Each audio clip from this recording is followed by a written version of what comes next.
This international school on the southern tip of Malaysia is providing an American education to students in the middle of Southeast Asia. Opened in 2018, the school caters to around 160 pupils. Greg Malaberti is the head of school. The great first wave of folks who came were all from China. During COVID, that changed, and we saw as much as 61% Korean students here.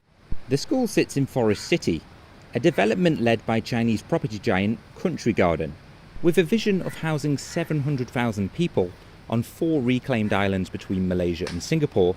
This mega project is due for completion in 2035. But progress has been plagued by problems, with only some 9,000 residents currently living here. There has been a ton of students here, and it's made it very small and hard to run organizations, but it's also kind of helped build a lot of strong community because this is just the people we know. It's a very small group.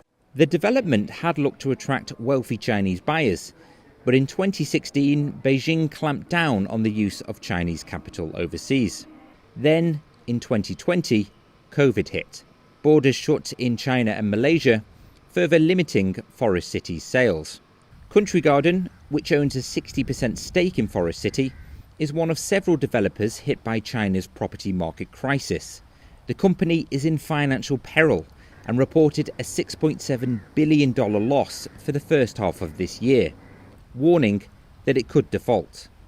Whether you are already a resident, a buyer, or you are a prospect looking at this project, the big question that on your mind will be that what is going to happen in the pipeline for future projects, like you still have Island 2, Island 3 and Island 4. So are they going to complete the project? But some who work here remain optimistic. We are operating here as a school in Forest City, which is again once removed from Country Garden Holdings in China and listed in Hong Kong. So we're sort of insulated from whatever might happen in China. Country Garden insists that its projects in Malaysia are operating normally, and the Malaysian government has designated Forest City as a special financial zone to encourage investment. 28,000 residential units have been built so far, with over 80% sold. This luxury apartment is one of them, although with many properties bought as investments, there are concerns about low occupancy rates.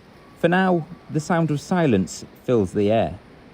This development was marketed as a living paradise, with a perfect climate and sea views. But as Country Garden's financial troubles take their toll, it's hard to see where the pathway ends for Forest City. Adam Hancock, VOA News, Malaysia.